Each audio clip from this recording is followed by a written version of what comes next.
Hi friends, இன்னைக்கு ஐனா துணை சீரியலில் சோழன் பண்ணதெல்லாம் வானதி நிலாட்ட சொல்லிட்டு இருக்கா.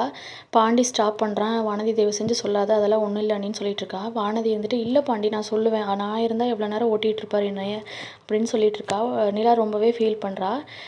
உடனே பாண்டி வானதியை கூட்டிட்டு கிளம்பிடுறான். எதுக்குப்பா வானதி இப்படிலாம் பண்ணிட்டு இருக்கேன்னு சொல்லி ரோட்லேயே சண்டை போடுறா. உடனே வானதி வந்துட்டு இதில் என்ன இருக்குது பாண்டி, நான் உண்மையை தானே சொன்னேன்னு சொல்லிட்டு இருக்கா. நீ அந்த இடத்துல இருந்தா உனக்கு எவ்வளோ கஷ்டமாக இருக்கும், உன் ஹஸ்பண்டை பற்றி இப்படிலாம் சொன்னா நீயே அப்படி பண்ணிட்டுருக்கேன்னு சொல்லி கோச்சிக்கிறா. உடனே வானதியுமே சமாதானப்படுத்துகிறா. இங்கே நிலா வந்து சோழனுக்காக வெயிட் பண்ணிகிட்டு இருக்கான். ஃபோன் பண்ணி கேட்குறா. நிலா உடனே சோழன் வந்துட்டு இந்த வந்துட்டுருக்கேன் நிலான்னு சொல்கிறான். இங்கே வந்து எல்லா பாண்டியும் வானதியும் மெடிக்கலுக்கு வந்துட்டாங்க. அங்கே டாக்டருமே வந்து இன்னும் நீங்கள் கிளம்பலையான்னு கேட்குறாரு. இதோ கிளம்ப போகிறேன், உங்கள் காமெடி ஒன்று சொல்லுங்கள் கேட்டு கிளம்புறோன்னு சொல்கிறாங்க. வானதி இந்த ஜோக்கை கேட்டு விழுந்து விழுந்து சிரிக்கிறான். இங்கே சோழன் வந்து வீட்டுக்கு புது டிவி வாங்கிட்டு வந்துட்டான். நிலாவுக்கு ரொம்பவே கஷ்டமாக இருக்குது. காலில் விழுந்து போய் அந்த காசில் வாங்கிட்டு வந்திருக்காருன்னு ரொம்பவே கவலை பண்ணிட்டுருக்கா நிலா.